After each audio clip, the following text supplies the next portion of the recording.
What do you think? Should we get started? Yeah, I'm down. Okay, let me just pause. All right, I'll kick it to you. Well, I guess first, actually, I want to welcome everyone. This is our first Instagram Live with Chinook Fund and Transformative Leadership for Change. I'm Crystal Middlestadt, the Executive Director of Chinook Fund, here with Neha Mahajan. I'll let you introduce yourself. Yeah, so I'm the I guess executive director. I haven't figured out a title for myself yet because I'm kind of allergic to executive director title, but the director of TLC, Transformative Leadership for Change. And yeah, we just kind of wanted to like have a conversation and share a little bit of our story of launching this Another World is Possible fund together. So that's why we're here today.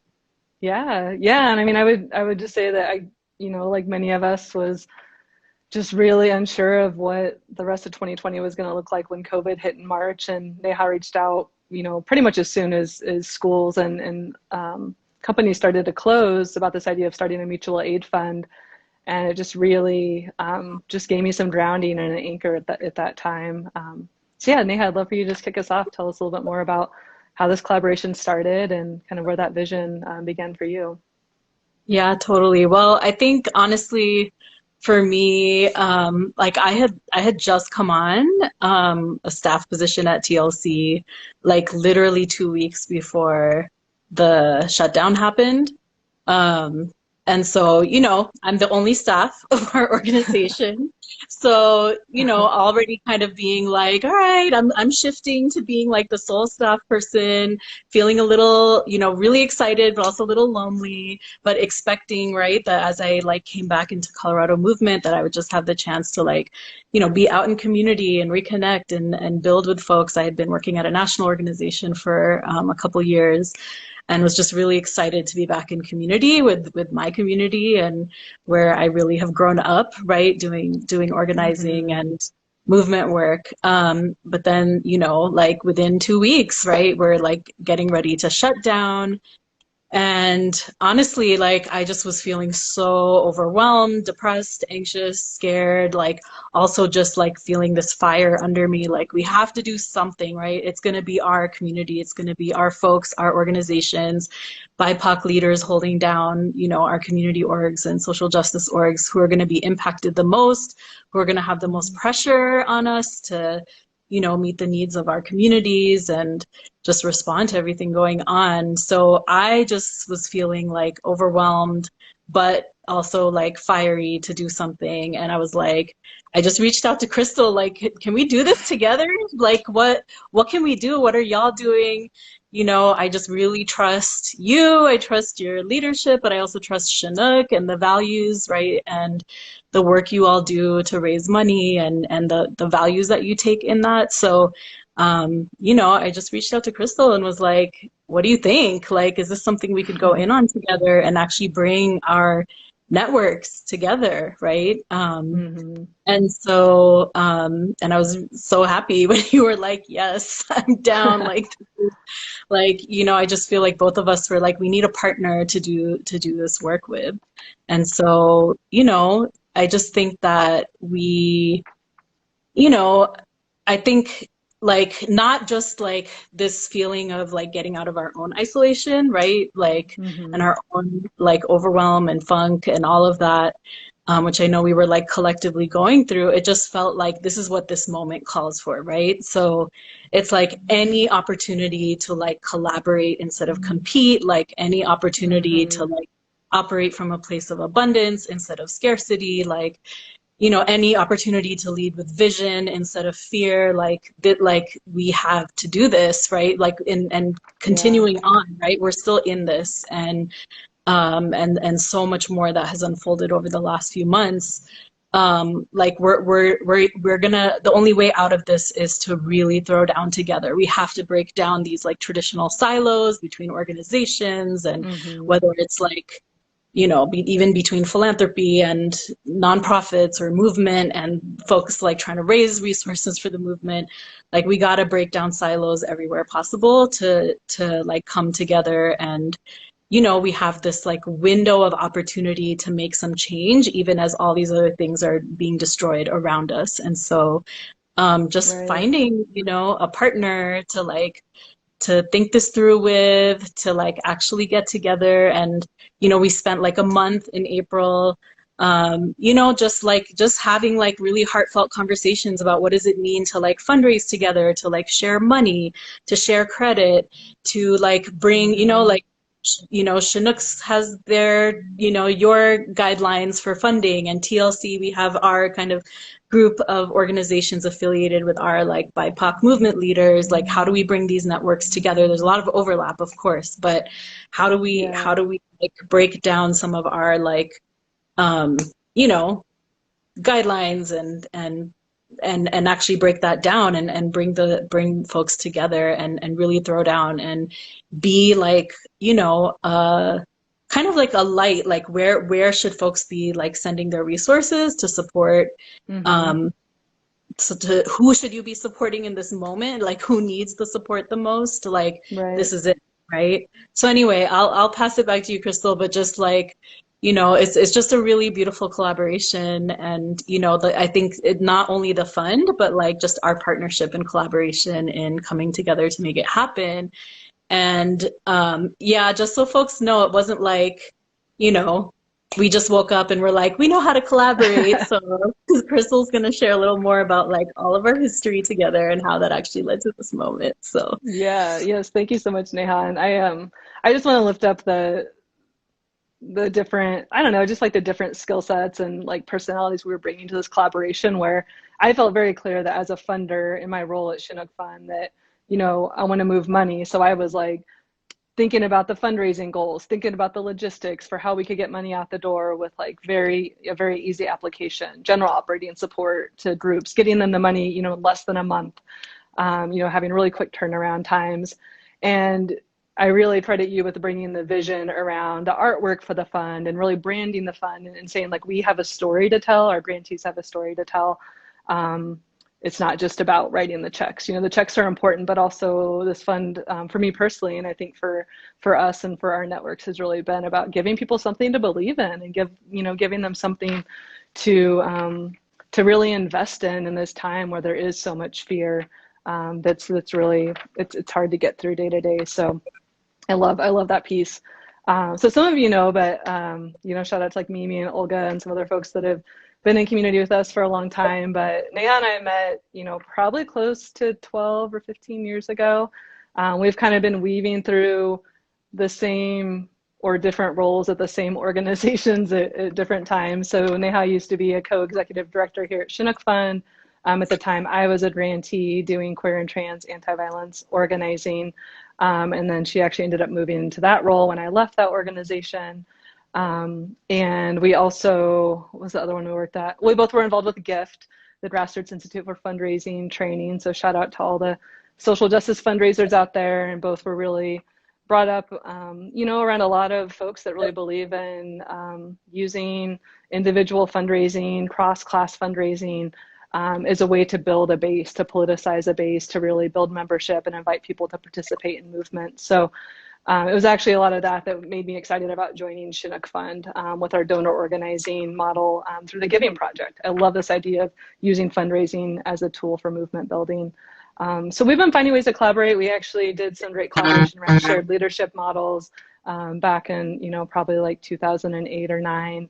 And I've stayed in really close touch and have also been friends over the years. So I've been really excited to reconnect over this and just having our weekly planning calls with the two of us. And then we have a smaller grant making group with some other TLC and Chinook leaders that are a part of that. It's really been such a great space to hold and just be real about how are you doing today? You know, like what's holding you down? How are your people showing up for you? How are you showing up for your people? In addition to the, you know, the actual work that we have ahead. So that's been, yeah, it's just been such a lifeline for a lot of us. And I would love to talk more about just like the role of philanthropy a little bit. That's something that, you know, we've really been wanting to have this conversation around. You know, we have a lot of funders right now that, well, not just right now, but, you know, there's a kind of thing that we can start to expect and we see where there's a big flashpoint. So, you know, we see with COVID And then we had the uprisings, that really kicked off in May and June, really, addressing anti-Black violence, primarily from police, that we'll see funders, a lot of mainstream funders will really want to quickly throw some rapid response funds behind this issue that's getting a lot of publicity, because, it doesn't look good if you're not being a part of the solution when there is such a crisis at hand. And what we're really trying to push, and in the ways that even Chinook Fund has been investing differently throughout our 30+ year history, is saying we need to invest in this long-term vision and these long-term changes, from the get-go. This is not about just rapid response funding to feed people or house people. While those things are important, we have to use this opportunity to really get those legislative wins, to really mobilize a base of support that people have been out there organizing day in and day out for years, that there's finally these windows of opportunity because we're in such a crisis, that there's actually new possibilities. And so we've been really excited to be able to support some groups that are leading some of those different efforts. And I would also say too that, this collaboration was it was built in a lot of trust and a lot of years of solidarity, and just, knowing that I could be my full self, and that I could be real about when the uprisings were coming up. Neha and I were having really honest conversations about what it means to be non-Black people of color in leadership in this moment as well, and how can we be accountable and in partnership with Black leaders in our community, both within our grantee network and beyond. So this has been a really great space for that. I'd love to kick it back to you, Neha.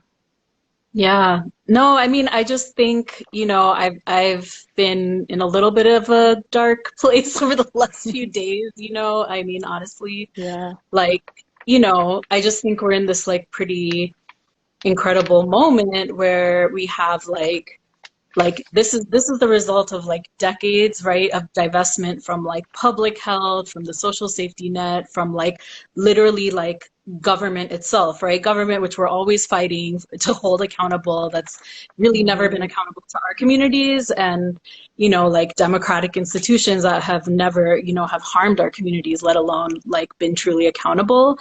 But still, literally any all these institutions that are that have just literally been divested from over the last decades.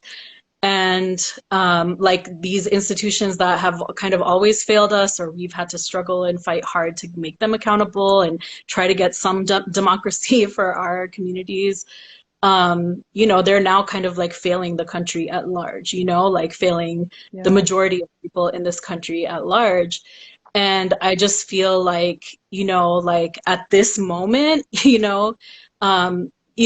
actually, what I'll say is throughout this time, I feel philanthropy has just been very quote unquote apolitical, right? I mean, you can't really be apolitical, but they've wanted to kind of stay in the center and apolitical, and are very hesitant, right, to fund social change and social movements, and even advocacy, and even policy change, which is such a one narrow part of the change, right, and the movements and the work that we're doing.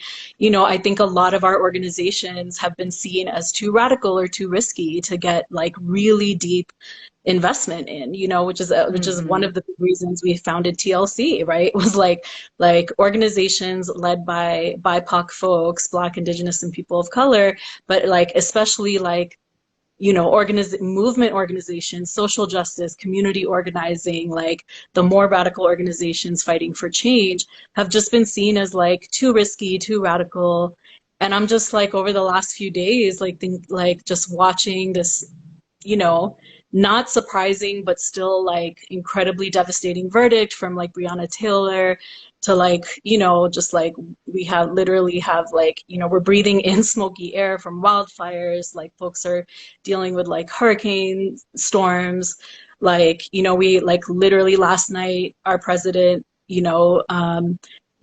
made a shout out to white supremacist organizations, telling them to be on standby to in case he quote unquote loses the election. At this moment, I'm it is too risky not to invest in our organizations and in our communities and in our people.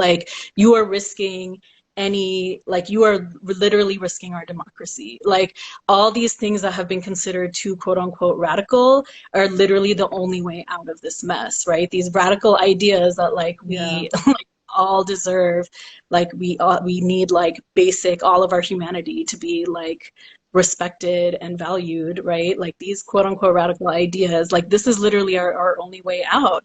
And it is Right. really actually inspiring to see like conversations like abolishing the police, abolishing the electoral college, abolishing the Supreme Court. Like these are like serious Yeah. discussions that having right now in this moment. And it's been our people who've always been pushing this, right? Who've been pushing, like, not only like demanding that these like institutions are accountable, but we are constantly creating the alternatives, you know. We're like Mm-hmm.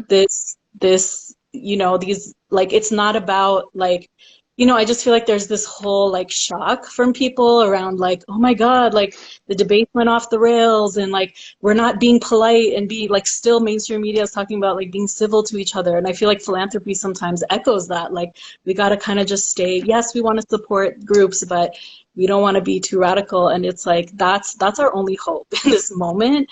And I just feel like Right. philanthropy like needs to throw down for our people. It's a matter of reparations. It's a matter of you know, like also like shining a light on the like wealth inequality in our country right now. So I just Mm-hmm. think it's been amazing to partner with Chinook and have like a model in philanthropy that's like, you know, calling out these dynamics, like creating creating a vehicle for us to mobilize resources for our folks and really do it. I just feel like I've really been inspired by everyone creating alternatives, creating mutual aid societies. Like it's really that spirit, you know, that Yeah. I feel inspired to even do this fund. Like all of us, like TLC orgs, like so many people have contributed to the fund. It's like we're raising resources together for each other, and of course like allies and supporters, and you know, whether it's other funders or donors who want to like contribute to this pool of resources and this vision that we're fighting for Mm-hmm. collectively. But I don't know, I just feel like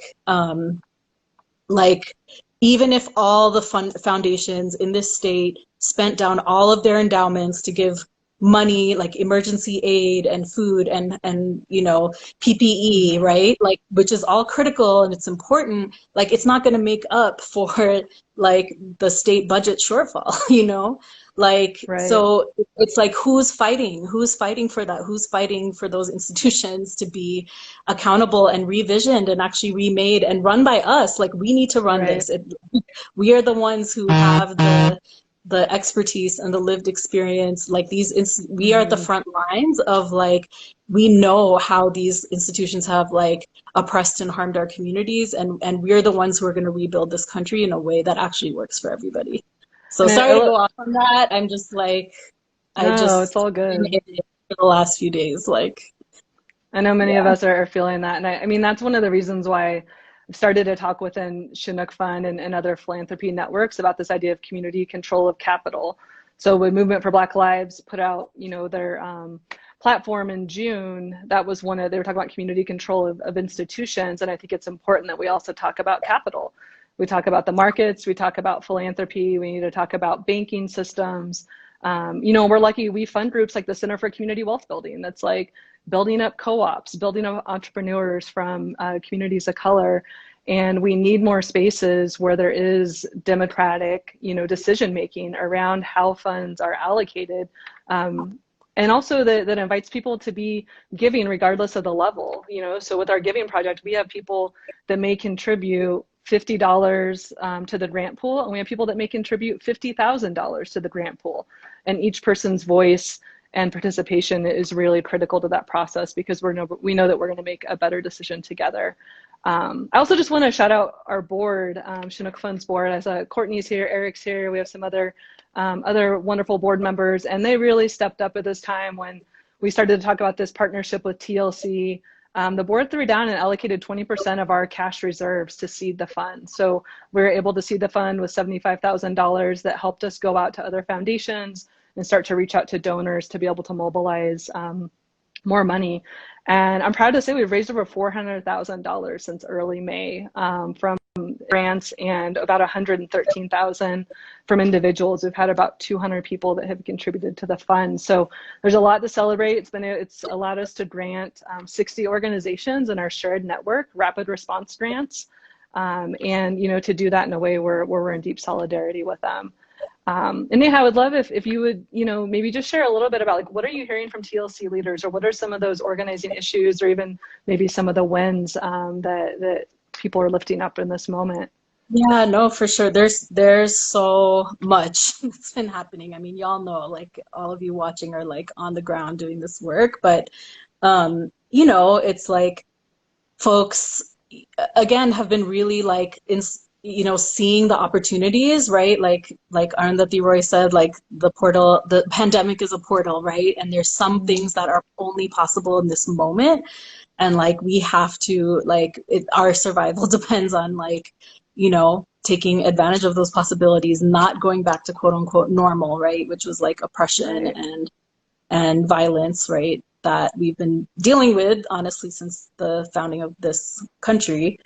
So yeah, but anyway, yeah, what folks have been working on over the like last few months, like for example, a lot of folks in the TLC community and Chinook, grantees, fought to get paid sick days, passed. This is something we've been working on for years, right? Like there was a Denver paid sick days ballot initiative. Like we explored a statewide ballot initiative a couple years ago, tried to get it through the legislature multiple times.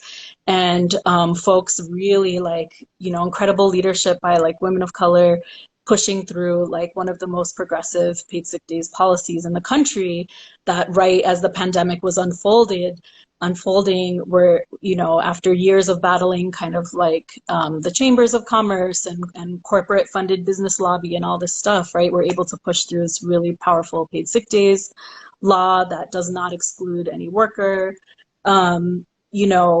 Like we got the Denver police out of the Denver public schools. Like I can't even tell you what kind of like win and victory that was, right? And a lot of folks have been working for decades, right, on school to jail pipeline, and then being able to like, thanks to the like courage and bravery of all the folks who've been putting their bodies on the line, protesting, like getting arrested, like taking advantage, right, of those openings to push through some of these wins.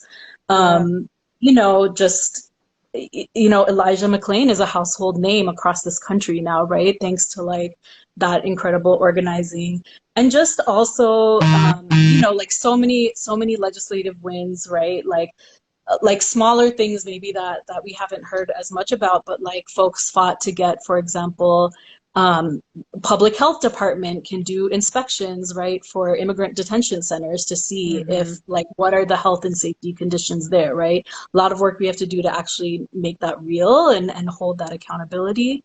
But yeah, folks have just really been fighting and pushing, kind of taking advantage of this moment where to really push things through.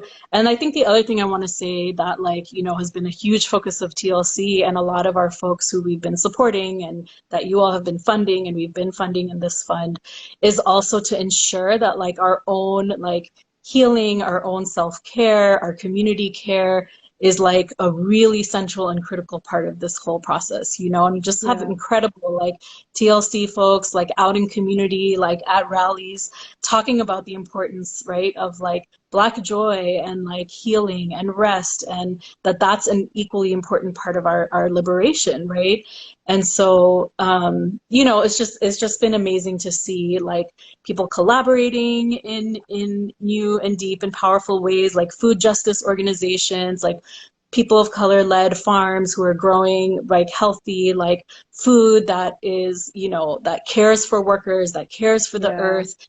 And like other organizations able to distribute that food to their communities, like through COVID. So there's just like so many beautiful like collaborations that center like healing and wellness along with these like political fights, right? And like these, all of our orgs are like they're creating the alternatives Yeah. to like as systems break down, like creating those alternative spaces. How can we care for each other? How do we create the networks to like make sure food and resources and even protection and safety, how do we do that through increasingly unstable times, right? And so Yeah. I really feel like this is where, like, if we're gonna like fuel and fund and resource work that's happening, like all the work is important, but like this is literally like the most, all of our orgs are like the most underfunded, like undersupported, again, because they're like Black led or they're BIPOC led or they're, they're too quote unquote risky and radical, or, doing and yet this is literally the most important work that we need to be Right. doing, right? So Well, I want to lift up, like, in terms of groups, really being embedded in communities. Chinook Fund only funds constituent-led organizing. And we found that a lot of our grantees, they're able to set up mutual aid funds and quickly reach people that were being completely left out of any kind of federal stimulus support. So we had, people setting up mutual aid funds for day laborers, for immigrants that were undocumented or not able to otherwise access government support. And those things were so critical to keep people in their homes, to keep families fed, to make sure kids had what they needed to be able to participate in online school. And, just big organizations are not able to do that. And sometimes, governments are not able or not willing to do that. And so our groups are really, filling in those critical gaps. Groups like Denver Homeless Out Loud right now are fundraising to provide sanitation services at encampments for houseless individuals around Denver, because the city hasn't been providing that essential service. And so they're working hard to raise funds for that. So it's so great to be able to see those examples, but at the same time, they shouldn't be needed. Those services should already be provided to our communities to begin with. I did just peek at the time. I see we've been chatting for a while. We're probably going to have to do this again because there's a lot that we want to talk about. But I just want to, lift up. We had just hit a huge success. Today we reached our $60,000 fundraising goal from individual donors, which is so exciting, which means we've now raised enough to do a second round of grants this fall to our entire network of 60 organizations, which is super exciting. And I also just want to, really encourage y'all, if you're joining in or if you're watching this later, to know that you can be a part of this great work too. We have a giving project at Chinook Fund where 2 times a year we recruit 20 to 25 folks to come together over 6 months and do political education and different skill building to raise money and democratically allocate money to grassroots groups across Colorado. So it's such a great opportunity. It's all going to be online through June of 2021 right now, so it's accessible statewide. And yeah, Neha, I'd love to kick it back to you if there's any closing.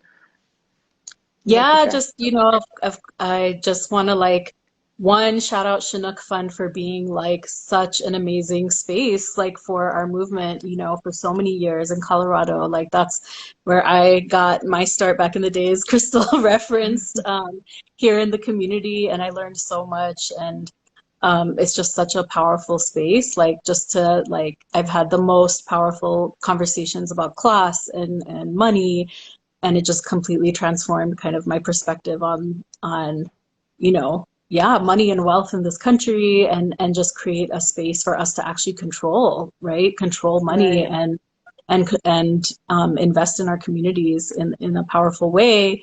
And then of course I have to shout out TLC, which also Crystal and I I forgot to mention the first cohort together. Yeah. Oh, so that was amazing. Another layer of our relationship is we went through our first TLC cohort. TLC is a space that was created by and for BIPOC leaders to support our own leadership, right? To make our visions of liberation come true, to make sure that we actually thrive in our leadership, right? Within our organizations, within our movements, to support our own healing and wellness and sustainability in doing this work, and to build solidarity with each other, right? Which is so easy to say, and is the deep transformational work that we're all figuring out how to do, right? Especially in these times. So yeah, we're going to be launching our third cohort of TLC next year in 2021. A call for applications will go out soon, so definitely look out for that. You know, and I just, you know, I just really hope that, you know, one of the things, one of our original visions and dreams for TLC when we started was to actually create a space for folks of color in philanthropy, BIPOC folks in philanthropy, folks of color, BIPOC folks in the movement, to have a space to come together and really, like, you know, like, we can't change the conditions of our nonprofits and our leadership without philanthropy. Like, philanthropy needs to go through a pretty big transformation if we're going to really genuinely change the conditions of our movement, right? And so I just feel I have a like real hope. I think that Chinook and TLC together can really lead the way on that, and that's kind of my hope. Yes. A lot with this fund is that we really create some space for some transformational work to happen. You know, what is it really going to take for this new world to be possible? And, you know, what kind of reparations do we need to make that happen? What kind of deep relationships do we need between each other to make that happen? And I'm just like so grateful to be able to like practice that with you, Crystal, in our current roles, in our current orgs. Yeah, same. Yeah. I mean, I really credit TLC, and I cannot believe I forgot to tell that in our like history story. But I wouldn't be in this job if it wasn't for TLC and the support of that cohort to really encourage me to even apply for this job and see myself in this job. So TLC is just, it's such an incredible resource and place of support, and a family, you know, in a lot of ways for many of us.